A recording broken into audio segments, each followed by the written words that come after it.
Hello friends, मैं हूं CA Sudesh Gupta. आज एक नए टॉपिक के साथ आपके साथ फिर से जुड़ रहा हूं। Difference between cognizable, bailable and compoundable offences.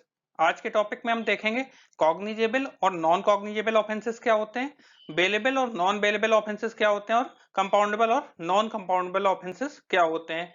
IPC यानी कि इंडियन पीनल कोड में जो भी ऑफेंसेस बताए गए हैं वो उनके नेचर के अकॉर्डिंग अलग अलग कैटेगरीज में डिवाइड किए गए हैं। जैसे cognizable offences, non cognizable offences, bailable offences, non bailable offences और compoundable offences and non compoundable offences. तो इनके नेचर के अकॉर्डिंग इनको कुछ बहुत सीरियस नेचर के क्राइम होते हैं तो उनको हम cognizable offences, non bailable offences, non compoundable offences बोलते हैं। जैसे कि मर्डर, सेडिशन, रॉबरी। और जो कुछ कम सीरियस नेचर के क्राइम होते हैं उनको non cognizable offences, bailable offences और कंपाउंडेबल ऑफेंसेस बोलते हैं, जैसे एडल्ट्री और डिफेमेशन। तो इनके नेचर और कैटेगरीज के अकॉर्डिंग इनको इन कैटेगरीज में डिवाइड किया गया है। Cognizable offences, non cognizable offences, bailable offences, non bailable offences, compoundable offences, non compoundable offences. तो हम एक एक करके इनमें देखेंगे क्या डिफरेंस होता है। सबसे पहले हम स्टार्ट करेंगे कॉग्निजेबल ऑफेंस और नॉन कॉग्निजेबल ऑफेंस के साथ। तो section 2 clause C of CrPC में कॉग्निजेबल ऑफेंसेस को डिफाइन किया गया है और जो नॉन कॉग्निजेबल ऑफेंस हैं वो सेक्शन 2 क्लॉज एल में डिफाइन किए गए हैं।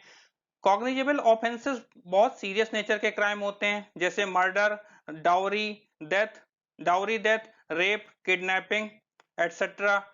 और जो आपके नॉन कॉग्निजेबल ऑफेंसेस होंगे सिंपल हर्ट, फोर्जरी, इस टाइप के जो कम सीरियस नेचर के क्राइम होंगे।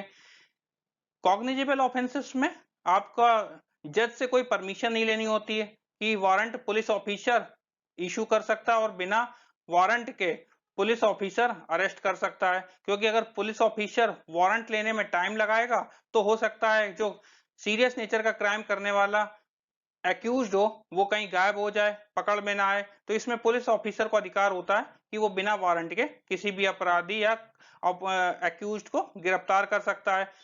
अगर हम नॉन कॉग्निजेबल ऑफेंस की बात करें तो इसमें वारंट लेना जरूरी होता है, कोर्ट के बिना वारंट के अरेस्ट नहीं हो सकता है।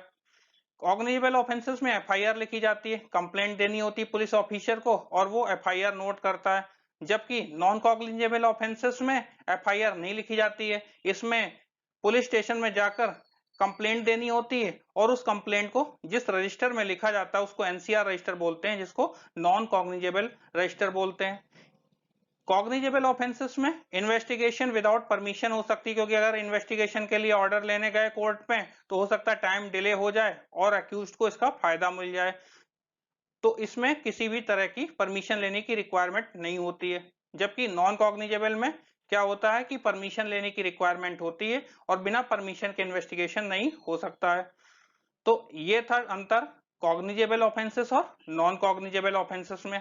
आइए देखते हैं बेलेबल ऑफेंसेस और नॉन बेलेबल ऑफेंसेस में क्या अंतर होता है। Bailable offence section 2 clause A of CrPC में मेंशन किए गए, डिफाइन किए गए। नॉन बेलेबल ऑफेंस की definition section 2A of CrPC में ये भी गिवन है। Bailable offence less serious in nature होते हैं, जैसे एडल्ट्री हो गया, ब्राइबरी हो गया। और non bailable offence more serious in nature होते हैं, मर्डर हो गया, किडनैपिंग हो गया, रेप हो गया, ये नॉन बेलेबल ऑफेंस हो जाते हैं। बेलेबल ऑफेंस में आपका बेल मैटर ऑफ राइट हो जाती है, बेल मिलना आपका अधिकार हो जाता है। नॉन बेलेबल ऑफेंस में मैटर ऑफ डिस्क्रिशन होता है, जज की डिस्क्रिशनरी पावर होती है, वो चाहे तो बेल दे भी सकता है और नहीं भी दे सकता है। सेक्शन 436 ऑफ सीआरपीसी में मेंशन किया गया है कैसे आप बेल पा सकते हैं बेलेबल ऑफेंस में, और सेक्शन 437 ऑफ सीआरपीसी में कैसे नॉन बेलेबल ऑफेंस में बेल दी जाएगी। इसमें भी कुछ कंडीशन बताई गई सेक्शन 437 में कि अगर कोई व्यक्ति या कोई एक्यूज्ड 16 साल से कम का है या कोई महिला है या कोई सिक या इन्फर्म पर्सन है और उसने कोई नॉन बेलेबल ऑफेंस किया है तो उसको सेक्शन 437 सीआरपीसी में बेल मिल सकती है। तो ये रहा बेलेबल ऑफेंस और नॉन बेलेबल ऑफेंस में अंतर। तो आइए आगे देखते हैं कंपाउंडेबल और नॉन कंपाउंडेबल ऑफेंस में क्या अंतर। कंपाउंडेबल ऑफेंसेस और non compoundable offences. Compoundable offences में क्या होता है कि जो ऑफेंस में विक्टिम होता है वो एक्यूज के साथ एक कॉम्प्रोमाइज में एंटर करता है ताकि जो एक्यूज के ऊपर चार्जेस लगाए गए हैं वो सारे चार्जेस हटा लिए जाएं। और नॉन कंपाउंडेबल में ऐसा कोई कॉम्प्रोमाइज एंटर नहीं किया जा सकता है क्योंकि ये serious in nature, more serious offences होते हैं। और अगर इनमें ऐसा होता है कि कोई भी किडनैपिंग, रेप या मर्डर जैसे ऑफेंस में अगर किसी एक्यूज्ड के अगेंस्ट में अगर चार्जेस हटा लिए जाते हैं तो आगे चलकर वो सोसाइटी के लिए खतरा बन सकता है और वो क्या फिर से क्राइम कर सकता है। तो इसमें नॉन कंपाउंडेबल में कोई भी ऐसा कंप्रोमाइज एंटर नहीं किया जा सकता है।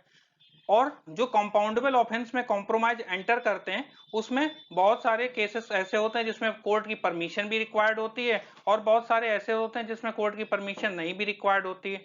तो बहुत सारे जिनमें परमिशन रिक्वायर्ड होती है वो थेफ्ट हो गए, वॉलंटरी कॉजिंग ग्रीवियस हर्ट हो गया, और जिनमें परमिशन रिक्वायर्ड नहीं होती है वो जैसे डिफेमेशन हो गया, क्रिमिनल ट्रेसपास हो गया। तो इनको देखकर हमें ये करना है कि किन केसेस में, कंपाउंडेबल केसेस में कॉम्प्रोमाइज कोर्ट के थ्रू एंटर होगा और किन में कोर्ट के अदर देन एंटर होगा। और सेक्शन 320 जो ऑफ सीआरपीसी है उसमें एक लिस्ट दी गई है, उसमें सारे केसेस दिए गए हैं कि कौन कौन से ऑफेंसेस कंपाउंडेबल ऑफेंस होंगे और उसके अदर में जितने भी ऑफेंसेस होंगे वो सारे नॉन कंपाउंडेबल होंगे।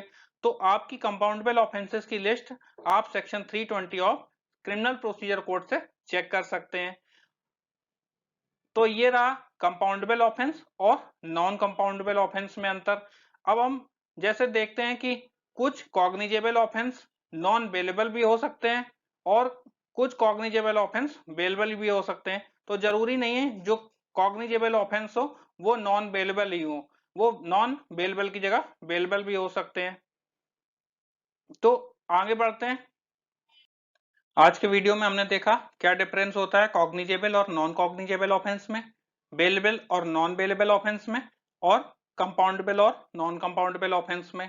आगे इसी तरह के और भी लीगल सेगमेंट में मैं टॉपिक लेकर आता रहूंगा। अभी मैं सीआरपीसी की सीरीज लेकर और भी आगे बेल का टॉपिक लेकर आने वाला हूं। आप आशा करता हूं आज का टॉपिक आपको अच्छा लगा होगा, आपको पसंद आया होगा।